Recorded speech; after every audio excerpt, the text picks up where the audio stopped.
spring is in the air, and so it is on the mic stand.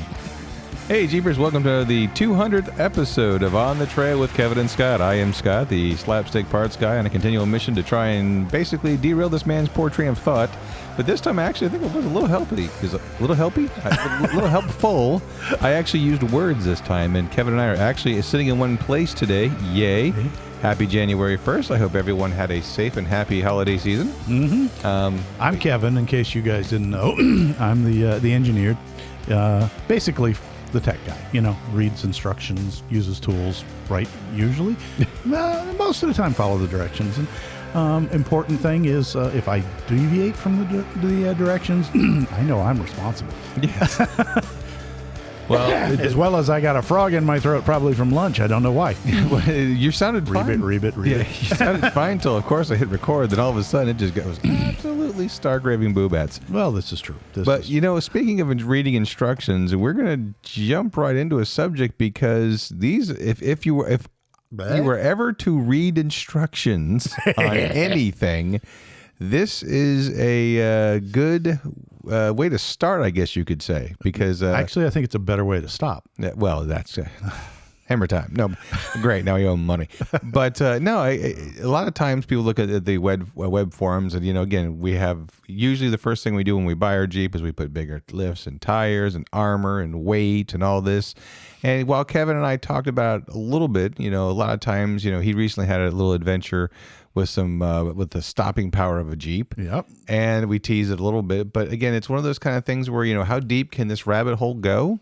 Pretty deep, but it actually is some important, because Kevin and I really preach the whole, do your research, look at what you need to do. It's good and important to spend money when needed, but not needlessly. Correct. So take that time to do this, and this hopefully will give you information to make those informed decisions.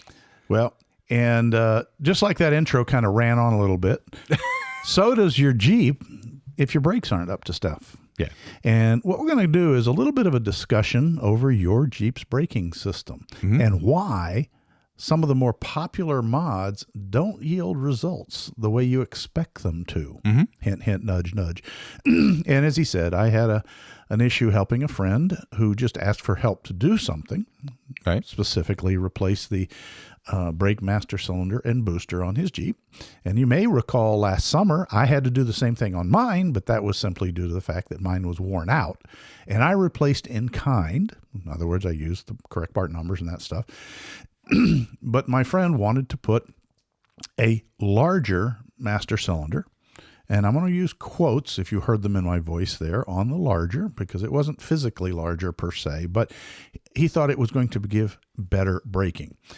He had a YJ with the older GM style unequal reservoir, the larger and the smaller, for the fact that the Jeep originally came with discs up front, drum brakes in the rear. And he went to a disc, a balanced reservoir master cylinder, and a new booster. And was somewhat disappointed when we got it all said and done that it didn't radically change his braking. It gave really nice low-speed braking, very smooth application, but he kind of thought, well, he even put an adjustable proportioning block so that you could adjust the bias front to rear. And even with it wide open, I can't lock up the rears. So he didn't consider it a great improvement, even though from my point of view, it actually really did improve the braking condition, because he does have discs in the back now due to a 4-8 conversion in the rear end. So having a disc cylinder gave him a better balance front to aft. But why didn't he get the result he was expecting? And I hear this from a lot of people is, okay, what do I got to do to make my braking better? I want to be able to lock up my 37s, my 42s, not have the press and pray. So let's start off with a basic introduction. I used it with Scott earlier, and he was like, "I get it." Yeah. So if you were, let's pretend you're part of the wheel, tire, brake combo on your Jeep. Mm-hmm. All right. And sorry, as I put my phone away, if you're just to make it easier in the math head here, because I am going to have to drill a little bit into math, but don't worry, you don't have to do this math. Yeah. I'm doing it for you. There will not be a test later. No. I'm going to pretend we have a tire size that hasn't been made in eons, and that's the 36. Okay. Why? Because it's 3 feet, and it makes the math conversion from inches to feet really easy. Yay. That will come into play here shortly. So you've got 36-inch tall tires. I don't care how wide the tread is. All right. And you're driving around. We're going to use a rough number for a TJ, just because I have one and know most of the numbers. So it's around 3,000 pounds. Yes, they run a little heavier with the armor and the lift kits. And stick with 3,000, folks, please. Let's just make life easy. Yeah, basic math today. Yeah, okay. So we're going to say the Jeep weighs 3,000. And I want to stop. I want to be able to stop so hard that I skid. Okay. All right. And then let's start with a quick sub. This is going to be full of little sub rabbit holes. You realize, folks, that when you're driving, even braking, accelerating, or whatever, this is going to mess with your mind. Your tires, the bottom of your tire is not moving in relationship to the road. And if you're doing 50 miles an hour, the bottom of your tire is not moving in relationship to the road. Mm-hmm. The top of the tire is doing 100. Yeah. All right. Because it's rolling. Now, can you have movement relation between the tire and the road? Yes. It's called peeling out or skidding. Yeah. Or sliding. Or sliding, you know. But in general, if you don't believe me, go Google a quick video of, I don't care, a bulldozer, a tank, a crawler, which is basically a steel tire stretched into a big oval banana, shape. And then look at one of the tracks, and I don't care, put your finger on it. As it comes around, you'll see that it comes off the front roller. It goes down. It's flipping over so that the grouser side points into the dirt or the whatever. And then look at it. Look at it as it goes past maybe a small weed or a rock or whatever. It doesn't move in relationship to that rock. The tank does. Mm-hmm. Okay. But the grouser itself does not move until it comes to the end. And then what's it do? It goes up. Okay. A tire is just a round version of that. So it only slaps down and comes up almost immediately thereafter. But the tread point, if you've ever seen those pictures that they used to have for the tire ads shot with a glass plate from underneath, the tread was a very clear image. Okay. If it was skidding, it would be this blurry stripe. Yeah. So you have to get that in your head. So the tire is rotating, but the friction between the road and the tire means the bottom of the tire is not moving. Why is that important? Well, that's static friction. Okay. It's not sliding friction. There are lots of different frictions. Okay. Mm-hmm. And that's what, when you want to go from 60 miles an hour and skid to a stop. All right. You want to take that from rotating to still. Right. I mean, I'm sorry, still to sliding, which is still rotating or may not be rotating. Gotcha. And that's kind of a fundamental thing here that we have to get through our head. And this is, I'll be honest with you, I don't like skidding for a simple reason. Static friction is the highest friction level of them all. Okay. Which means taking something that's not moving in relationship to what it's sitting on and make it move takes the most effort. Once it starts moving, dynamic friction is much less.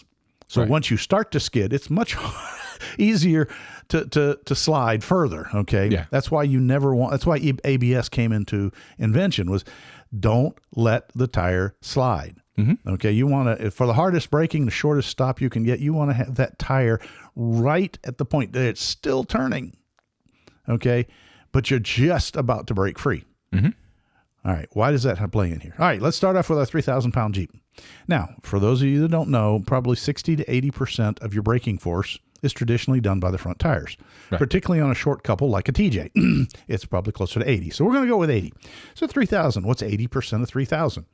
Okay. That is a whopping 1,800 pounds. Mm-hmm. So that means your front tires are grabbing 1,800 pounds of that 3,000. Your rear end's picking up the rest. We're going to focus on the front just for this discussion.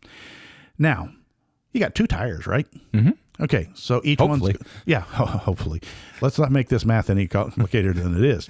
So we're going to take a leap of faith and tell you that I've got 900 pounds on each front tire. Right. Now we're going to drill down to just one. I don't care whether you pick the right or left, Scott. It doesn't matter to me. Center. So we are going to talk about the center of the tire. Yeah, fair enough. Fair enough. Nice recovery. And now, I've got 900 pounds of vehicle trying to move forward. All right. If I want to lock that wheel up and make it skid, I'm going to have 900 pounds of thrust trying to make that skid. So that's our force on the tire tread. It's not the friction. That's just the force. Right. And it's a round number. Those of you who are also graduate engineers, you will be yelling at me right now. And I apologize, but I'm trying to simplify a discussion. So Yeah. go away. Your results may vary. It will vary. Excuse me, but you didn't carry the third power to the second slice of pie. You know. Correct. Now, what I've got is a 36-inch wheel. So from the center line down to the ground, it is 18 inches. That's the radius to the rotating circle of the tire. Okay? Correct. And everything we all learned in high school, maybe some of you in grade school if you were in the smart class, was, and Scott's going to come out with something about no, it's round, but pi r squared. I are not. Yeah. So pi r squared will give you the area of a circle. Right. We will get to that shortly. But the key here is that 18 inches is your lever arm between the force on the tread of the tire to the center where the tire is spinning. Now, I have a radius and I have a force. If you multiply those together, you get something that, Scott, we've talked about 1,000 times. It's known as Torque. torque. Good, I got it right. I was Yeah. worried for a second. So that is what the inertia of your Jeep, in simple, very simplified terms, is applying to the hub that hopefully your wheel bearings are taking and removing all the friction. Okay. Now, I want to put friction back to stop the Jeep, right? Right. So I know that I've got at least 900 pounds times 18. one on 18 inches, which if you run the math, Which we did. here, I just have to find my spots, I get 1,350 foot-pounds of torque. That'd be a long torque wrench. Yes. I want to stop that. Okay. So I've got a gorilla known as the Earth, or, holding on to the axle stub with 1,350 foot-pounds of torque. Now, let's look at who's supposed to stop that. And what's the other thing bolted to the wheel that's down to that force? Our good friend Rob the rotor. Rob the brake rotor. And he's got some calipers squeezing on him saying, we're going to slow you down. Right. And now, the average TJ rotor is about 12 inches. And I'm going to give it the benefit of the doubt and use all 12, even though we know that the caliper pads don't sit at the edge of the rotor. Right. They grab through the meat of it in the middle. So it's going to make the actual radius it's working with. So, Rob, the gorilla with the 18-inch bar putting 1,000 foot on is being stopped by Scott. The brake caliper was 6 inches of radius. Yeah. So I'm sitting there with a 1/4 inch, 6-inch arm versus 18 inches and 1,000 pounds. How much force do I have to put in there? I'm blowing out an O-ring. Yeah, you can use the two calculations together, and what you're going to run through is you're going to need something like 2,700 pounds of force, tangential force on that rotor to stop the other one and make that tire skid. Now, these are simplified, folks. Yes. Again, mechanical engineers, please forgive me, but we're trying to work it as simplified as possible. Now, start thinking about that. 2,700 pounds. That's 2.25 tons on a 6-inch lever arm. That's almost the weight of the TJ. Okay. So, yeah. So what do I got to do? How do I get there? How do these brake pads create that much counter force to stop the tire? Well, in most cases, we know it doesn't because they don't actually skid. But the answer is friction. And what is friction? Friction is a force, and you calculate it with an incredibly simple formula. Force of friction equals a variable called mu. Mu is not a Pokemon. But I did not coach him with that. He knows his own Pokemon. Very few of them. And it is the factor, whether it's a static friction or sliding friction, between two materials. And that is times the pressure on that item. All right. Now, the pressure, in most cases, if you look it up, you'll see that F equals mu times N. N is normal force. In a standard situation, almost everybody calculating that is sitting there going, okay, I got a box of crap sitting here on the ground, or it's on concrete, and I want to move it. How hard do I have to push? Right. Oh, that's kind of what we're doing here, but we're doing it with a brake pad against a steel rotor. And the normal force isn't that normal, but it's the pressure from the caliper piston on the pads. And you have two of them because it's on a sliding frame, so they balance the forces out. Now, when you do that, you can look up the mu factor for brake pads. And I got news for you. It's all over the place depending on the manufacturer. And we will, after we go through this initial calculation, come back and talk about that in the solutions to how can I have better brakes. But for right now, I'm going to grab kind of a medium road level of a mu factor of 0.3. It's pretty much over-the-counter, probably the better over-the-counter brake pads. Not the cheapies, which can be as low as 1.5. Or not 1.5, 0.15. Not the white box like Scott buys. Yeah, the 0.15. And if you do that, you end up with a normalized force on the rotor required of just 9,000 pounds. Yeah. Okay. Now, that's an equivalency as if it was one pad, on the ground kind of thing. So these are equivalencies, but it gives you an idea the levels of forces involved in brakes. And it has nothing to do with the speed. This is just to make the tire not move. Yeah. Now, if we take a look at the area on a pair of TJ pads, they're nominally 2x4 inches, but there's two of them.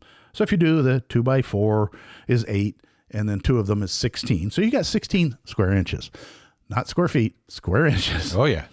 And you get down to a point where you're looking at about 560 some odd pounds per square inch to get these pads to bite hard enough with that friction factor to theoretically lock up the wheels. And now that's great, but all right, how do I get that back to my foot? Yeah. So then I start looking at the fact that I got a nominal 2-inch piston. Okay, well, if I have an area of a piston of 3.1415, yes, 2 inches is a 1 inch radius, squared is 1 inch times 3.1415, which is pi, and pi are round, so it's a piston. And that gives you an area of 3.1415. Well, if you divide that out with a 562, you come up basically needing about 2,864 pounds per square inch in your brake system. So a little less than 3,000 PSI, which may sound like a lot, but in hydraulics, that's actually nominal. Your basic 12-volt powered dumper hydraulic pump on a lawnmower dump body puts out 3,000 PSI. So, we're not in the unbelievable realms here. Yeah. But now I got to get it back, though. Okay, so I got 3,000 PSI in those little tiny pipes. By the way, folks, that's why you do not use a annealed copper pipe as brake line. Yeah. 3,000 PSI will make it blow up like a balloon. And then you will shortly after when they rupture and you can't stop. He's not wrong, folks. So, but now, okay, how do I create that pressure? I, as a human being, got my foot on a brake pedal. All right, well, the answer is, again, hydraulics. My master cylinder is nominally 1 inch, okay? A 1 inch diameter circle has an area of about 0.7854 of an inch. You see, we're kind of going the wrong way here, folks. We go little. However, there's a neat trick to little when you're in hydraulics. Is a small, with the same amount of force, a smaller area produces a higher pounds per square inch because it's a smaller square inches than a big one. So a big bore master cylinder can actually decrease your line pressure, which has the potential to decrease The squeeze. The squeeze. The only reason you would want to upsize a bore is because you have pistons that take more fluid. Mm-hmm. All right. But even that, as I told Scott, the better way is to get a longer stroke, because you can keep the same area and still just have a longer stroke. But let's get back to the thing is that, all right, so if I look at that right off the bat, I need at least 2,250 pounds of pressure on that pedal. Not on the pedal, on that master cylinder. Right. Okay, this is why you don't want to leave your master cylinder loose from the firewall. That's why if you've ever actually paid attention and looked at how it's mounted, it's double plated on that firewall. Okay, because somehow we need to get that pressure on that little rod going into the master cylinder up to around 2,500 pounds. Yes, and to be very focused. To be very, very focused. And, well, gee, how do you do that as a human? Well, if you have plain brakes, you don't. And that's why non-power brakes kind of take a little extra effort. But let's just, in theory, think that you know, I admit in college, when I worked out, I could leg press 750. So I could probably make those brakes stop. Because if you have what's called I believe it's a second degree lever, not second degree. Anyway, it's a type 2 lever. That's what I'm trying to think. Lever. Yeah. And that is that we have a pivot point. And then partway down from the pivot point, we have the brake rod. And then we come on down quite a bit further to the pedal. And the ratio of those two lengths give you a multiplying factor. You're trading off movement. Your foot may, in fact, be moving 8 to 10 inches as the pedal depresses. Right.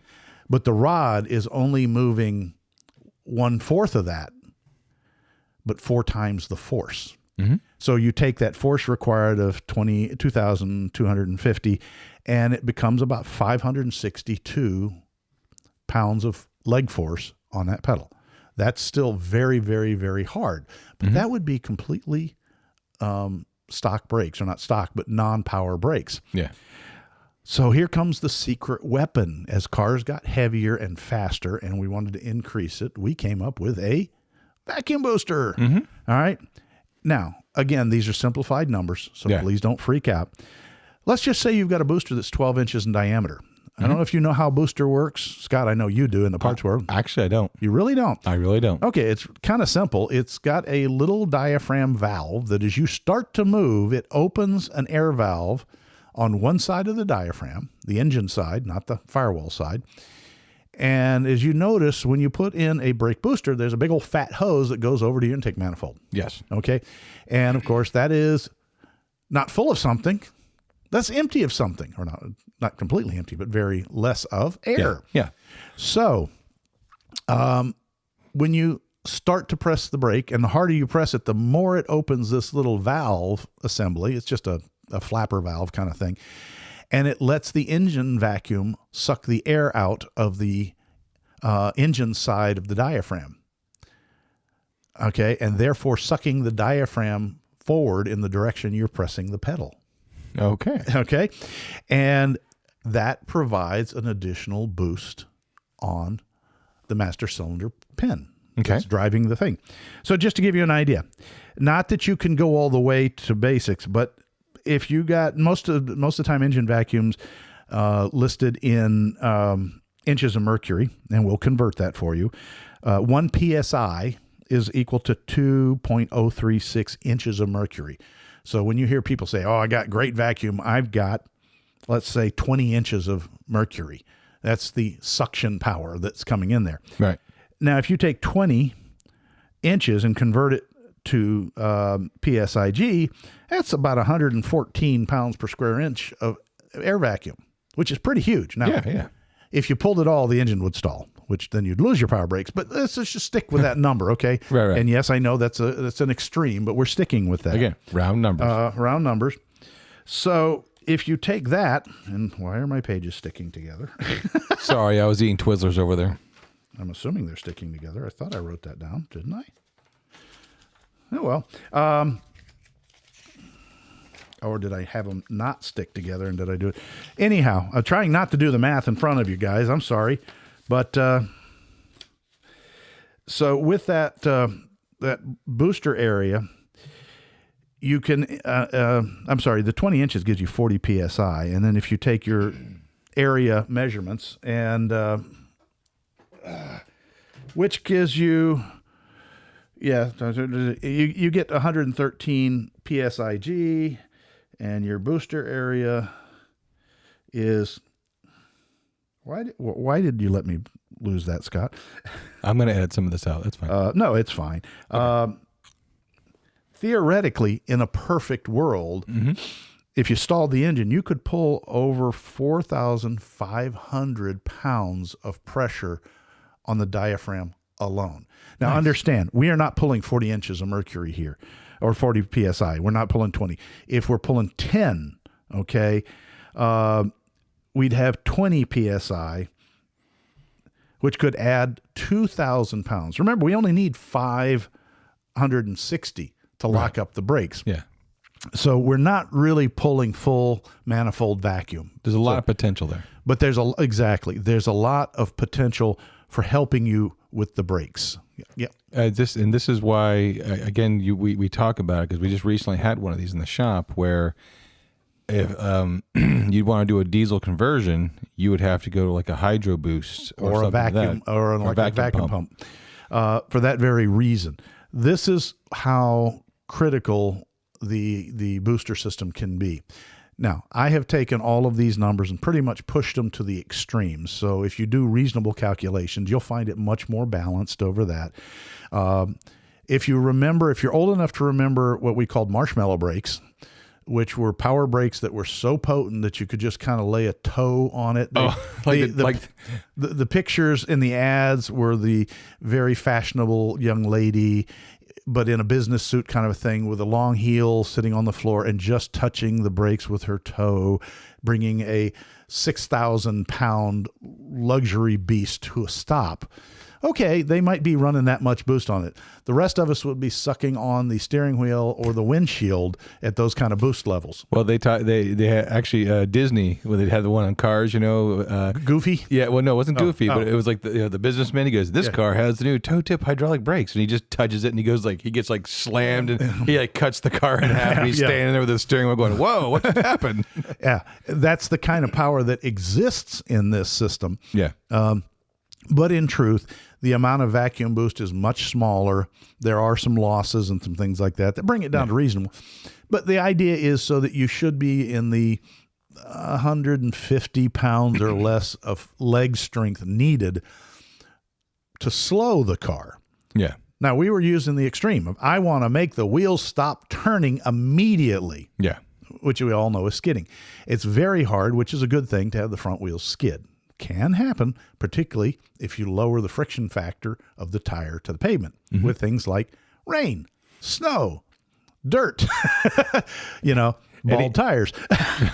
Hey, I feel attacked. No, that wasn't you. My head. Oh, sorry. So where does that leave us? Yeah. I've just dumped a load of technical gibberish on you guys. And the idea here is, number one, takeaway. If you're going to mess with your brake systems and don't know what you're doing, stick with a design system from pedal to wheel. Okay? Don't take liberties. We are dealing with significant pressures. Don't substitute materials. Make sure you're using a certified brake line. Make sure that you use a double flare. That's one that's folded in on itself before making the cone shape at the end of the tubing. Because that one, people say, well, how does folded metal make a seal? Well, that folded inward cone, if you think of it like a funnel, but the outer lip has been rolled into the middle, back into a cone shape, fluid can get between that lip and up to the fold line from the inside. And I'm going to put 3,000 pounds per square inch in that fold. It pushes that folded lip tight up against the fitting, really seals it. So don't delete that and go with a single fold like I've seen too many people. You're lucky if it just leaks. It can extrude the metal completely out of the fitting, and then you have no brakes. Then you have a lot of problems. Yeah, life gets very dicey at that point. Yeah. So second, well, I need better brakes. Perfect thing to come out of somebody's mouth. How do I get better brakes? All right. It boils down to the cheapest and quickest is to go read your brake pads. Now, Once they got a little use on them, you're not going to be able to read them again. But DOT has a rating system for brake pads, believe it or not. And it's required by law to be on the pad. Okay. And most people just see that little white ink google and put them on. And they believe the advertisements. Well, like till today, I thought that was an engineering or manufacturing number. Guess what, Scott? The 29-year parts guy learned today is that there's a 2-letter code on every pad. All right. And that 2-letter code, the first letter is the heat range. I'm sure you guys have heard about, those are track-only pads, Yeah. You can't run them on the street. Well, that's true. There are, like E and F as the first letter, are the temperature range, and those are for, the brakes have to get hot before they ever even start to bite. So if you've seen those really wicked videos and pictures of the Formula One race cars, over there in Europe doing the on the city runs, Monte Carlo, and you see the rotors are just red to white hot. Those are F-rated pads. They will continue to work and actually won't even work till they get hot, and then they continue to work up to, well, just short of the metal turning to liquid, in which case it doesn't work anymore. You got bigger problems. And so that's your heat range. All right. And I would tell you that for most cars, BC in the first letter are probably okay. Okay. You don't need to go much above that. And if you want to look it up, there's plenty of things. Just look at brake pad 2-letter codes and it'll come up and it'll show you the heat range chart and that stuff. But the second one is where you can make the smart choices for your system, what you want. Not changing anything other than your brake pads. All right. And that's the friction coefficient. That second letter is directly related to the friction coefficient of the pad. In other words, how aggressively does it bite into the disc? All right. And you get higher in these. Bite is quite a literal term. Yeah. So the A and B pads are not rated for automobiles, period. DOT. A and B are like parking brake pads that only get used to hold a vehicle still that's already still, and those kinds of things, or the little on construction equipment that park them. Yeah, that's the other thing too. And again, and I think Kevin's kind of going there without going there. When people come in and say, "Oh, my brakes are squealing. Let me get some organic pads." That's why they really don't sell organic pads anymore, guys. It's all semi-metallic. Yeah. So let's go with the lowest rated public available brake pad, and it's probably, as Scott would call it, a white box pad. It's code C. So it'd be, let's say it's a BC. It'll have a little BC on the pad, the little white stuff that's written there. Yeah. And that's a low temperature, low friction coefficient. And the coefficient's only 0.15. Yeah, bare minimum. Bare minimum. A lot of the generic line are D rated. And that's from a friction of 0.15 up to 0.25. Okay. So that's better. That will actually feel better than the cheapies. Yeah. But then you're going to move up. You realize there's an E grade pad, and that's 0.25 to 0.35. Okay. Now we're more at the upper end of the E grades. We're double the braking of the C pads. All right. Same pedal pressure, same swept area. That's the area swinging around your road. So that would be a very noticeable difference. But let's go on up. There's an F-rated pad, 0.35 to 0.45 coefficient. These are all increases of 10%, basically. There's a G pad, 45 to 55. You're getting right in that line that's the street strip pad, okay? The race, what do they call that? Track day? Yeah, track day or drive and race kind of events, like Sick Week kind of thing, where you've got to be street legal, but also.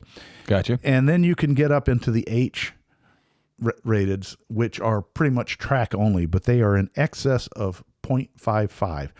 That is 4 times the braking power for that pad as a C code, which is probably on a vast number of vehicles out there on the road right now. Yeah.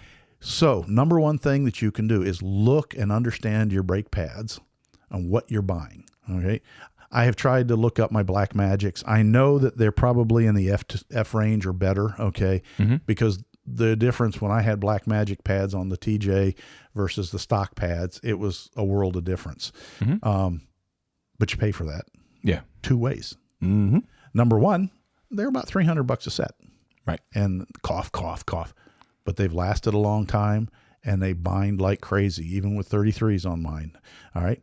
Number two, they will destroy the rotor in their lifespan. So you will buy new rotors as well as these pads and put them on. And they highly, highly, highly recommend demand Nice. centric rotors, because centric rotors are concentrically ground. They run true. That lets the pad run tighter to the rotor so that the reaction time from you pushing on the pedal is quicker, giving you that snap bite. Yeah. No sponsorship here. Nope. Mr. Blaine and I have talked in the past. I've run 2 full sets of his pads through there. I'm sold. Make your own choices, but I like them. Yeah, no, expensive as they are. Yeah, well, again, as one thing I learned, because again, I used white box pads on the Charger. Rest in peace. I can tell you this: as expensive as the brake pads are, it's still cheaper than an attorney. Yep. Yeah. So, I guess I'm sitting here looking at a write-up here that says normal pad code letters are from C to H, and first letter is low temperature performance, and then we go on from there. The best all-arounds have a good friction, and as in code FF, which is so that's kind of an all-around pad. So that's an F temperature as well as the F friction. What I will want to give a shout out to is Motor Trend website. They put together a very nice, back in, what did I say? That was 22? Yeah, I think it's 22 or 21. 2020. I'm sorry, 2020. June of 2020. Yeah. In their hot rod subsection under the Motor Trend website, they have a disc brake pad friction code explained that kind of gives you an idea of what you're up against. And that's where I got some of my numbers from. And they got their numbers from, as I scroll slowly or quickly down to the bottom. Where is it? Oh, there we go. They got it from AMECA, which is Automotive Manufacturers Equipment Compliance of DC. Believe it or not, AutoZone Corporation and the SAE International, which is Society of American Engineers, of Automotive Engineers, sorry, SAE, listen to them, they're going to shoot me. Society of Automotive Engineers up in Warrendale, Pennsylvania, provided a lot of the information for this. But these are notable companies and or organizations that provided a lot of this feedback information. Now, let's move on to what else can I do? Well, go ahead. Well, I was going to say, let's go with that, because one of the things I did want to really touch on, this might be where you're going, Kevin, is a lot of people are like, okay, that's great information, but, and I know we know brakes can sometimes be benign, but again, I want to put 1 tons on my Jeep. Is this the direction you were kind of going just now? No, or? I was going to get to that. Okay. I want to finish what they can do with their existing rig. No worries. The next thing you can do is go to a big brake kit. Because remember, we were talking about the monkey with the 18-inch torque bar versus you with a 6-inch. Well, how about if you can make that a little bit bigger bar on you? Well, the further out you are on a torque lever, just like when you get a molt that won't come undone and you get the cheater, so you move your hand further out. You're not stronger. You're just putting more torque. You're moving further to trade off for having to put in less power. Well, big brake kits, that's the theory behind big brake kits. If I make the rotor bigger and move the calipers out, I can make more resistance torque. You just must make sure that your rims clear them, 1. And 2, this is where we get back to that initial about a system. You have to make sure, and you need to talk to the manufacturers and be honest with them about what you're doing. Do those calipers need more fluid than your master cylinder, your stock master cylinder, or whatever one you got in it can provide? And that's usually a CC or a CI, cubic inches or cubic centimeters, volumetric, that at full stroke, the piston requires this much fluid movement, regardless of pressure. And can your master cylinder provide that? And I'll tell you what, while aftermarket guys are really good about telling you max pressure, max volume, manufacturer's data on that is really limited. No way to put it. Dead out, hard to find out what the heck the bloody cylinder can move. And it's different for the front and the back unless you have a balanced cylinder.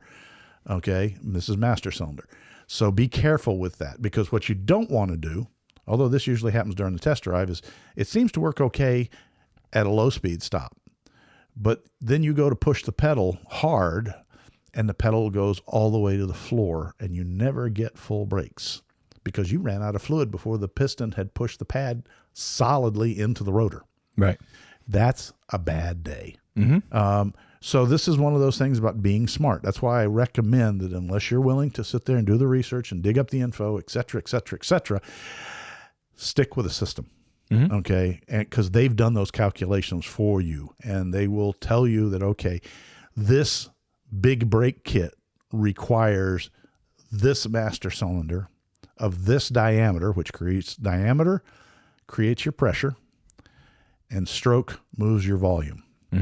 You can go bigger on diameter for more volume, but then you lose pressure. So, and most of us want more pressure, not less. So these are kinds of things where going back and relying on the manufacturer is not copping out. It is not cheating. It is being smart with your life. Now, on to the other thing that you brought up. Well, real quick, also too, we talk about the big brake kits. I know the JK Mopar offered one for a while, and we looked at it for Dory's JK. The problem was that it was really expensive because they offered two different styles. They offered the one with the smaller calipers, but I guess the bigger rotor, but they reused your calipers. Yeah, they just moved them out leverage-wise. Or you could buy the kit that had the booster and the master cylinder and the new calipers, all one kit. Well, people were getting the other kit and not changing out their master cylinder and booster, and then kept complaining about poor performance. So I don't even know if they even carry that kit anymore. I don't know, but that's the whole thing when you go into all of these different braking systems. It's all about balance. It's you've got to meet the equation all the way across. Conversely, since we're chatting on it, is that lever arm under your dash that you stick your foot on every time you want to stop. You can adjust pivot points, and a lot of people do that rather haphazardly. Yeah. But that is dangerous as well, because that is not a convenience for your foot. That is, from a braking perspective, that's multiplier number 1. Okay. And it's a balance between stroke length and pressure you can generate by a lever arm, cheater bar, basically. It's no different than you taking a pry bar and sticking it in a hole and then pushing down so that the tip goes up and the curve of the bar goes down. And your lever arm is increasing your force to pry that timing cover off, or that valve cover. That's why your fingernails don't bend sheet metal, but you take a pry bar, you can leave a healthy dent in it. That's fair. So it's this connected system, folks. And I have given you the most broad brush gloss on that. Now, you said the other thing you wanted to cover was the 1-ton axle swaps and stuff like that. And we kind of hit on that. The challenge with 1-tons, okay, and you have to kind of be cognizant, is most people put the axle in complete. Brakes, brake calipers, and rotor assemblies. Now, you got to be careful. What if that takes a larger fluid volume? Because it's bigger, right? Than your little TJ master cylinder can put out. 1-inch bore. Yeah. Well, again, it could be a long enough stroke. I don't know. I've seen people get away with it. All right. But this is a challenge here to make sure that you're not sitting there pumping furiously, which isn't necessarily air in the system. You may be bottoming out before the pistons push in. And when you pull back quickly, okay, letting your foot off, before the fluid can come back up from the brake, the reservoir will put more fluid in and you can push again. So it's not necessarily that you have air in your system, because it's the same exact symptom. Right. But if you push it again and it holds, it could be a volume mismatch between your master cylinder and your brake calipers. So usually I tell folks, if you're doing that upgrade, take a look at the master cylinder from the donor vehicle. It'd be best if you could grab that, including the balancing valve, and fit that to the Jeep. See if you can grab the booster too. Okay. Well, if you can. Yeah. Now, whether or not you can foot that frickin', F450 Hydro Boost system in there, and that's a whole nother story, because will the power steering pump in a TJ actually power a Hydro Boost? Nah, we got a stapler. We'll make it work. Yeah, and that's... Do not use a stapler. That was meant in jest, people, okay? So anyway, I hope I haven't bored you guys to tears with this, but this is why so many people have so many problems with braking systems, is that unfortunately it's a system just like everything else. And people have trouble, I've seen, with that mental picture of hydraulics, which is pushing fluid from one place to another, and how the size of the push piston versus the size of the receiving piston can affect the actual push on the rod. Mm-hmm. There are systems that are long stroke that might move 6 inches, okay, on a small bore that you can move with, your fingers. Right. And at the other end, you're going to have this 10-inch piston that moves 1/4 of an inch, but it'll lift up a car. Yeah. By the way, that's how a hydraulic automotive lift works. You got a little electric motor in there with a little pump going, brrr, and it's just pushing a relatively low PSI in hydraulic world. 3,000 may not sound low to you, but compared to some of the things out there that are in the 20,000, 30,000 pounds per square inch fluid levels, and it goes over to a big piston, 2, 4, 5 inches, and it lifts it. And I'll use for instance, years ago, I helped a friend of mine who owns a horse farm build a building. It's called a shavings bin. Those of you who don't know, horses bed down in wood shavings. Okay, it's like a chipmunk pen or a like giant hamsters. Giant hamster bin. Yeah, that's a good thing. And we were trying to keep them dry but accessible, and they're delivered by a dump truck, which knocked down the other building.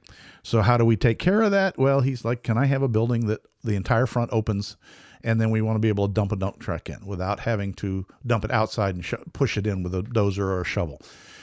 And I thought about it and came up with an idea of, okay, we're going to build a slab, number one, up a little bit so it stays dry. Number two, we're going to build a truss wall, which is just a fancy way of, if you've ever seen what the side of a bridge truss looks like, it's got verticals and then diagonals all over the place. And that's the way we build the wall. And then we skinned it so it's nice and pretty. But truss walls can take a pounding and stay there. They cost more, but, you only build them once. And then he's like, okay, but how are we going to... Well, then I built doors on ball bearing hinges, right? That are probably the size of the carrier bearings on a pickup truck, so that they would open very easily for kids and things, and they go swing completely back. Scott's been there.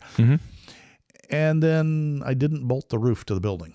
I bolted it to a hoist and powered it with a small hydraulic pump that usually, like I said, goes on a garden cart with a 12-volt battery that's powered by a little solar cell.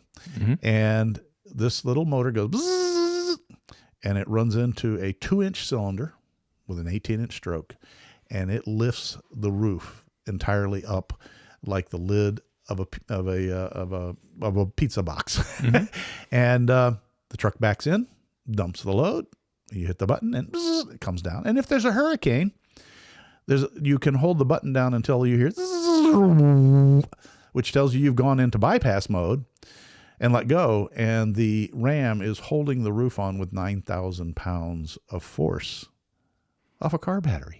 And that's the power of hydraulics. I still say you should put the big googly eyes on it, with sharp teeth. And He wants to do hanging teeth so that it looks like it's chomping down on things as it opens and closes. Yeah. That right there's a YouTube video, man. I'm just saying. You can bring that up to Earl. He likes me. Yeah. Yep. So anyway, folks, again, I hope you enjoyed that little dissertation. Feel free to send me comments. Even hate mail's fine. I don't really care. And it was just roundabout math. Trying to give you an idea, folks, of what it takes to come up with the numbers for this. And I'll be the first one to tell you that, for those mechanical engineers that listen to the show, and I know of at least one or two in Georgia that I met, no, these are, if you sit down and draw it out and can get specific numbers, more power to you, okay? But I wanted to keep keep the math simple and the concept simple. Right. That, you are fighting two torque forces at the wheel, one applied by the car's weight moving it down the asphalt, the other by the brakes trying to stop that force. Okay. And those are simple forces at a lever distance, by where they're mounted off the center line. And when we take a situation that was a stock 29-inch tall tire, okay, which had a 10-inch lever arm, and we're stopping it with a 12-inch rotor in the middle, which had a 6 to 10 is not as big as 6 to 18, and that's a 36. What happens when you go up to a 42? That's 28 against 6. Do you get to see the multiplication? Yes. You are cranking up the forces without any kind of counterbalance. Now, again, these were to an extreme of bringing the wheel to an abrupt stop, which in itself is a dangerous situation. You can't control if you're skidding. Yeah. Like you talked about the people on the ice. Yeah. Where the cars just slide down the hill, turning their wheels furiously. And nothing's happening. Nothing's happening. So you don't really want to bring them to a stop. No. So that's why I'm trying to say this is an extreme picture. What you want is a reasonable percentage of braking force to bring you down in the DOT limits of number of stops. You used to broadcast these car stopping distances. And I remember comparisons being done on no less than Motor Trend TV, where they have the stop and the cones, that kind of thing. And you'd slam on the brakes and they do repeat it and say, okay, it stops within 6 car lengths, 5 car lengths, 4. And my friends, YJ will come down from 50 to a dead stop in about 3 Jeep lengths, which is actually extremely really good. And it does not cause the rear end to break free, which might cause it to swap ends, nor does the front end do any shuddering or juddering. So actually, even though he bought it off the internet based on a wish of lockup, it actually worked out in his benefit. But I'm going to tell you that's probably less than a 1 in 10 opportunity that a guess gave you a decent result. On the rest of you guys, either do your homework, read up well, and kind of figure it out, or call a reputable, the what is it, Vanex Big Brake Kit, anyone, Willwood, yeah, they've done all the home. Wildwood's probably the number one name. You pay for that knowledge. That's why they cost more. But you know what? Your life might be worth it. That's up to you. I can't tell you that or no. So, well, rather than just throwing money at a problem, just throw some research. Yeah, throw some thought, some thinkifying on it, and it might work for the better. Well, and you talked about when you go to some of these shops, talk to them and be honest. Hey, I've done a V8 swap, or I have it's a 4,000-pound diesel up there. Yeah. And I have all this weight on the front. This is how much my Jeep weighs. I'm running these calipers off this F450, and I have a TJ. And if they start saying, oh, it's too much of a hodgepodge, we're not interested, then that's okay, because then you want someone who has that knowledge and that experience to get you in the right area. Well, and as a fallback. Yeah. As a bottom line, I'm not a mathematician, I'm not an engineer, but I want to use the junkyard. Get a matched set caliper, proportioning valve, booster to the brake rotors that you're putting on your 1-ton wides. At least you'll start off with a balanced braking system. It may overstop you. You can always add a proportioning valve to the rear so that the rear doesn't skid. That is just simply a little pin valve that throttles down the amount of fluid to the rear. Don't they have adjustable ones? That's what I'm talking about. Oh, okay. I'm talking about the adjustable proportioning valves. Gotcha. But keep that in mind, that if you don't know anything else, if you're going with 1-tons, most 1-tons, regardless of who you get, let's say you got your axles in the front from a Ford and the rears are a corporate from GM or one of the other brands. The point is, you're going to look at the brakes between the two size-wise. They're going to be similar enough that at least if you get the master, I'd make sure if I had to choose, I'd pick the master cylinder booster combination that goes with the front axle. Yeah. Okay. It gets you close. It gets you close enough that I think you would not kill yourself. You might have those abrupt skidding stops because you don't have a lot of weight on the axle and the braking systems.